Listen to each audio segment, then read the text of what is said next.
Olá, pessoal, tudo em ordem? Tudo bem? Voltamos aí, né? Eu e o Wilton, para a gente trocar, né, ideias, trocar experiências, né? Sempre com um grande objetivo, né, de auxiliar, de ajudar, de colaborar com as lideranças para que todos possam, né, obter os resultados que desejam, que querem, que as empresas querem e que também tenham qualidade de vida e crescimento profissional. Então, no último encontro nosso, nós tratamos, então, de um tema importante que o Wilton vai trazer para nós aí.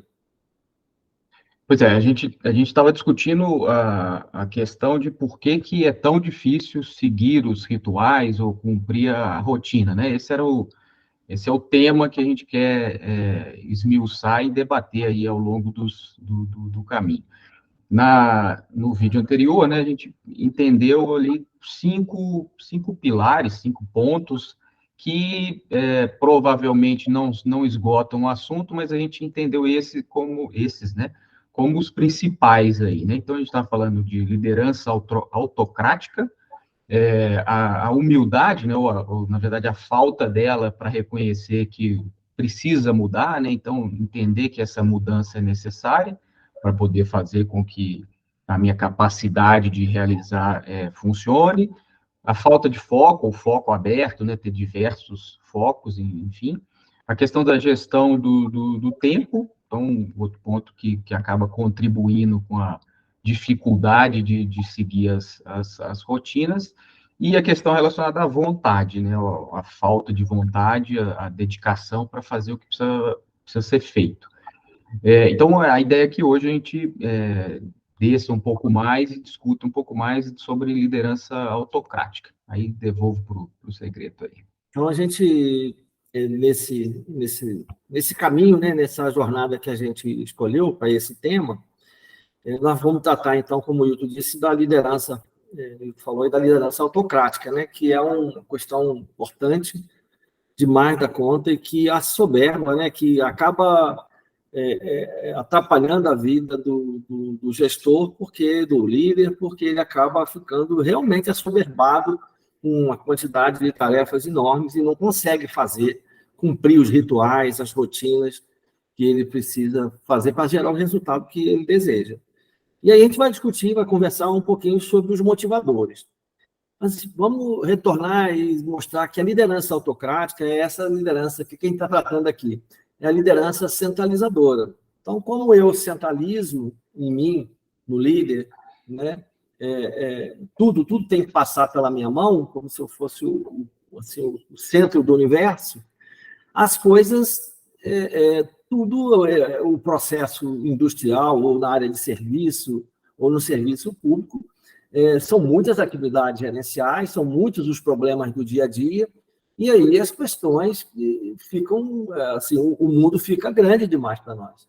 E a gente, às vezes, não consegue dar conta daquilo que é o sustentáculo, que é o fundamento da gestão, que vai dar o alicerce para o nosso crescimento na maturidade do grupo, da equipe e, principalmente, nos resultados que eu desejo. E a gente escolheu, pensando, discutindo, eu e o Will, três pontos importantes.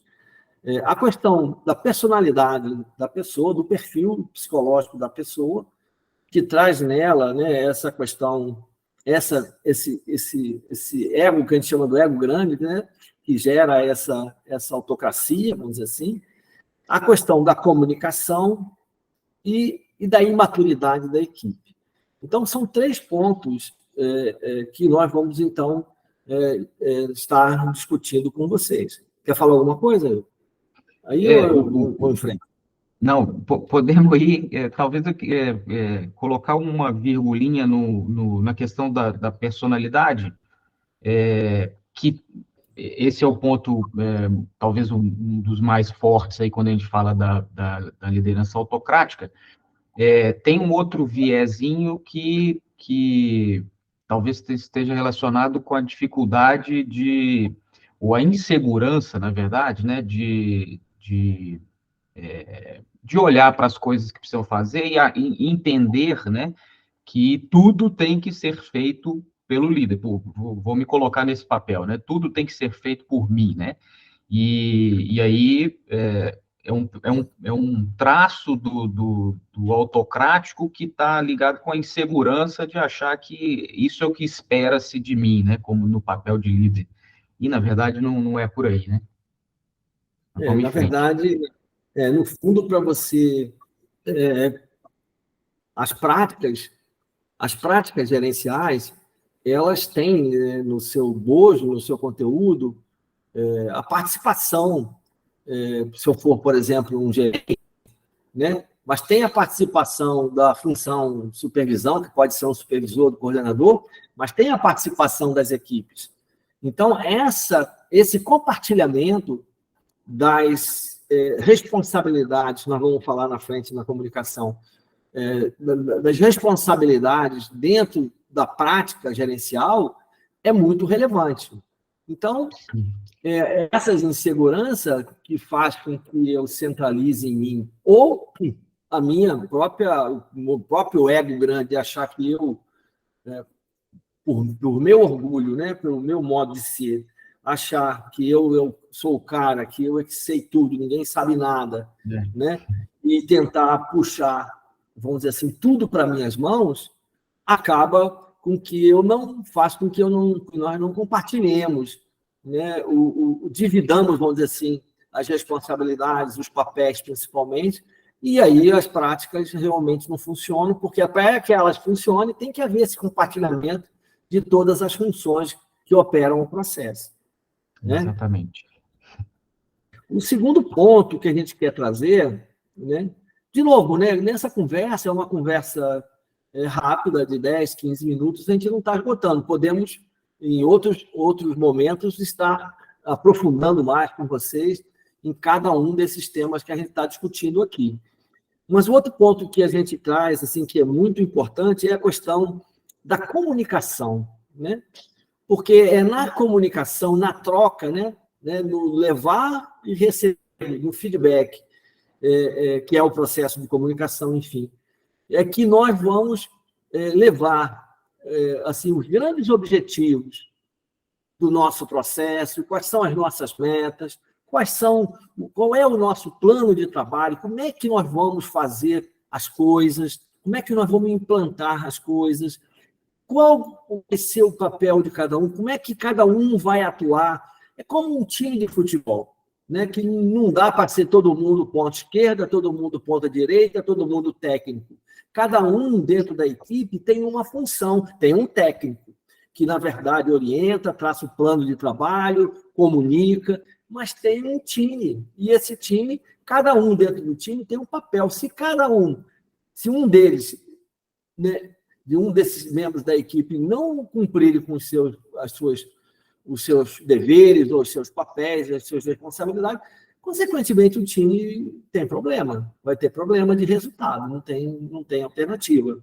E aí o técnico normalmente é demitido, né? O técnico é demitido, porque ele vai assumindo tudo para ele, a responsabilidade toda fica na mão dele. Então, nós precisamos, através da comunicação, de novo compartilhar, né? Promover sinergia, né? Porque, na verdade, é essa sinergia, é esse compartilhamento que vai gerar um grupo forte para gerar o resultado. E a comunicação é fundamental para gerar as conexões. As conexões. Quer falar um pouquinho? Perfeito. Talvez dar um destaque no que você falou aí da questão de receber informação de volta, né? De ter feedback, né? do que está rolando. Porque às vezes a gente cria uma ansiedade, uma ilusão de que eu vou conseguir construir um primeiro plano e que nunca mais mexo nele e está tudo certo. E, na verdade, não é assim, né? Então, a gente precisa ir checando o que está funcionando e corrigindo o que precisa de corrigir. E aí, se não tiver esse espaço para ter feedback, para, enfim, né, ouvir e deixar espaço para contribuição, para corrigir o plano, não vai funcionar, não vai dar para ir muito longe, né? Então, eu acho que esse é um ponto importante aí. Porque quando a gente, na verdade, não comunica, né? Vamos dizer assim, a gente acaba concentrando, né? Porque, na verdade, nós é que ficamos... Exatamente. Falar assim, nós nos autocomunicamos, né? Quer dizer, fica tudo com a gente, mas, na verdade, a gente não consegue passar o que está pensando, qual é o caminho, qual é o... Né? E às vezes, né, fica na comunicação só do que eu estou dizendo, né? Só, assim, eu entreguei o meu plano, né? Então, é só uma via de comunicação. Também não vai, Você não não tem vai muito longe. a reação, né? Você só tem a parte Exatamente. que você leva, mas não tem o retorno. E O que retorno. vai afetar justamente onde você falou, que é o ponto-chave de integrar, fazer com que realmente o time funcione como time, né? O grande problema da autocracia, voltando para o tema, é a desintegração do sistema. Você não integra o sistema, você não Sim, cria sinergia, e aí concentra, né? A gente tem que, na verdade, descentralizar, né? E, no fundo, exatamente. com a autocracia, está concentrando, né? Porque, na verdade, a gente não consegue, como líder, ter capa, né, do super-homem, estar em todos os lugares ao mesmo tempo, né? Então, nós temos que fazer com que cada um, dentro do seu espaço, sabendo dos objetivos maiores, né, desempenhar seu papel, né, direitinho, para que o sistema funcione adequadamente. Só que, para isso, tem que ter a comunicação.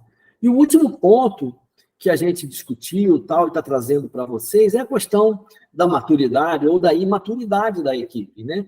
Então, muitas das vezes, você tem equipes que estão formadas, assim, treinadas, tal, nas regras, mas isso só não basta, né? Os padrões de procedimentos, padrões técnicos, tudo isso, mas precisa ir mais além. A gente precisa de fazer com que as pessoas tenham o conhecimento também do funcionamento do processo e das práticas gerenciais, porque, como já dissemos, as pessoas participam, os cargos, as funções, participam também, cada uma delas, dessas práticas, tem uma responsabilidade, um papel dentro dessas práticas. Então, o líder, normalmente, por que a imaturidade influencia lá em cima a autocracia, a concentração de poder? Porque você não consegue delegar. Por que você não delega? Porque você sabe que a tua equipe não tem a competência que tem que ter, ou que deveria ter, para poder fazer ou cumprir as funções que deveria cumprir.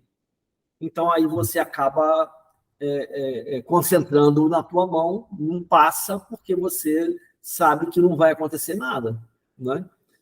E acaba ficando meio que uma profecia autorrealizável, né? Porque eu olho para a equipe e não enxergo a competência para fazer, e aí eu não delego, aí eu não me fico sobrecarregado, aí não sobra espaço para treinar a equipe, para prepará-la para poder delegar, e isso não, fica um loop infinito aí, não sai do lugar. Então, precisa quebrar isso e entender que isso, né, se enxergar esse problema e cortar aí, começando pela preparação do time, né? Você ganhar confiança e eles também ganharam confiança para poder fazer. Até um ponto que eu estava pensando agora, que às vezes, para vocês todos, né, pode parecer assim que a liderança autocrática, o líder autocrático é sempre ruim. Tem algumas situações, isso me veio agora, um insight, assim, que a autocracia ela é necessária, né, principalmente em momentos em que você tem crises, né? Decisão. Crises e momentos, às vezes, que você tem a crise, tem um problema grande e tal, e a equipe ainda realmente não tem a competência necessária para digerir o que é necessário em termos de planejamento, de caminhos, né, de objetivos, tudo isso. Então, mas isso tem que ser alguns momentos mesmo, né? Não pode ser uma coisa que a gente prolongue eternamente, né, como conceito de gestão, né? Porque senão no momento que eu preciso da crise eu resolvo o problema, mas depois tem que ter um sustentáculo do time para poder gerar, então, a sustentabilidade dos resultados, senão eu não consigo dar sustentabilidade. Não é isso? Parece que vai passar a ser problema à medida que isso começa a interferir na sua capacidade de cumprir as rotinas, que aí cai no que a gente estava falando. Então, como o segredo trouxe, em certos momentos, ter, né, poder de decisão e tomada de decisão e saber fazer essa leitura e fazer uma escolha é fundamental, né? E aí não dá para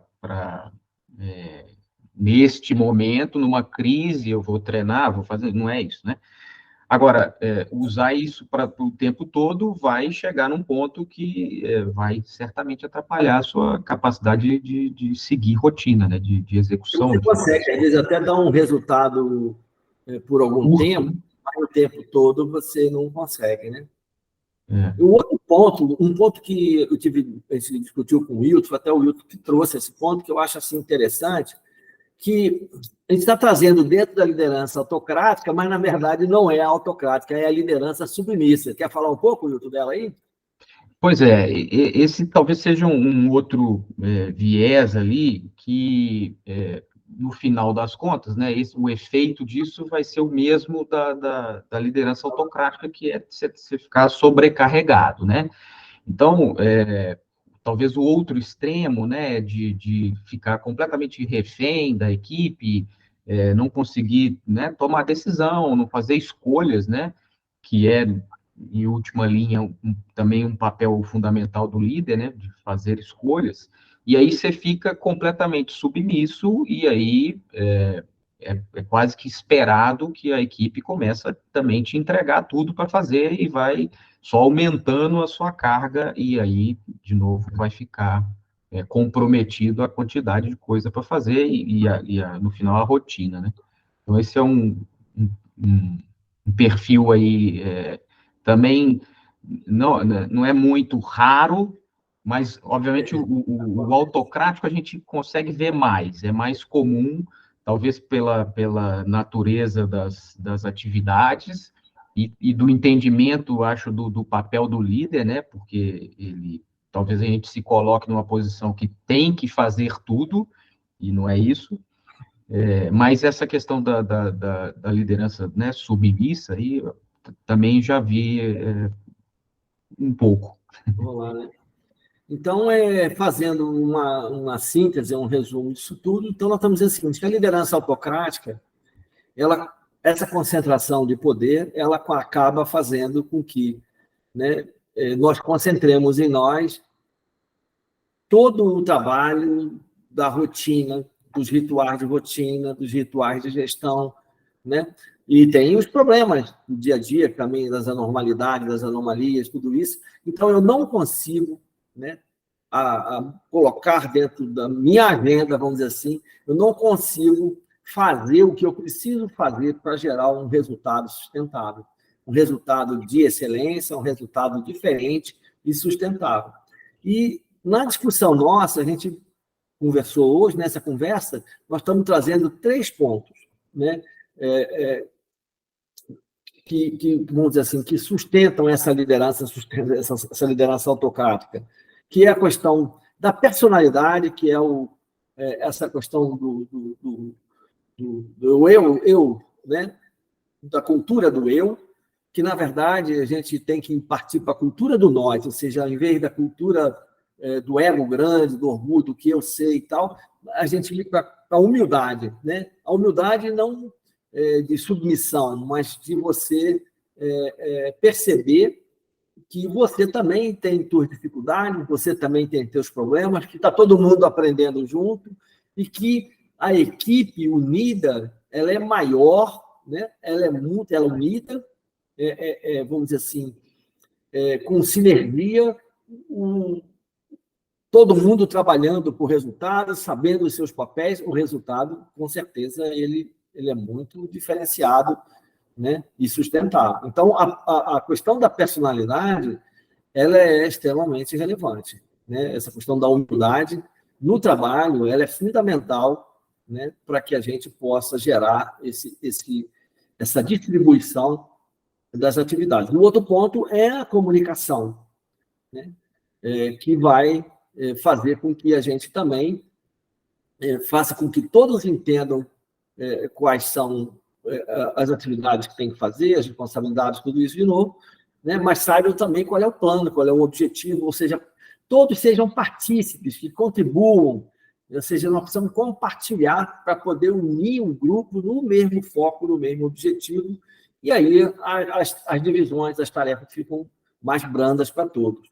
E o final, né, o terceiro ponto, é o da imaturidade, porque eu não consigo delegar, eu concentro mesmo em mim, né? Então, esses 3 pontos são os pontos fundamentais, e esse último, né, que o Wilton trouxe, que está dentro da liderança autocrática, mas é a liderança submissa, que acaba também concentrando o poder por insegurança, né? Por insegurança. Então, esses pontos todos são assim os pilares, né? Que geram essa autocracia, que fazem com que nós não cumpramos com as nossas rotinas, rituais, tudo isso, que acaba fazendo com que a gente não gere os resultados que a gente deseja. Então, esse é um dos 5 pilares que a gente ia trazer para vocês, já trouxe, né, para vocês no dia de hoje, né? Espero que vocês tenham gostado. Quer falar alguma coisa, Will? Eu talvez queria emendar nesse último ponto que você trouxe, antes de terminar. Você comentou no início a intenção agora aqui, obviamente a gente não tem como dar a solução ou caminho para tudo, né? Importante que cada líder faça o exercício de tentar se reconhecer ali, de autoconhecimento, enxergar onde está e buscar caminhos. Mas tem, para a questão da delegação, ou dificuldade de delegar, eu me lembro de uma leitura que eu fiz há muitos anos atrás, o livro chama O Poder de Delegar, um livro simplesinho, bem fininho, que conta uma historinha do líder que está tentando delegar uma atividade e ele vai encontrando problemas e corrigindo isso. É bem simples, assim, mas acho que ajuda a ir reconhecendo coisas que a gente faz errado, passa um pouco por alguns pontos que a gente trouxe aqui hoje, e pode ser que ajude aí no desenvolvimento, né? Era isso aí, né? Uma recomendação. Um abraço aí, então, para todo mundo. Um abraço para todos aí, vocês. Até a próxima. Até a próxima.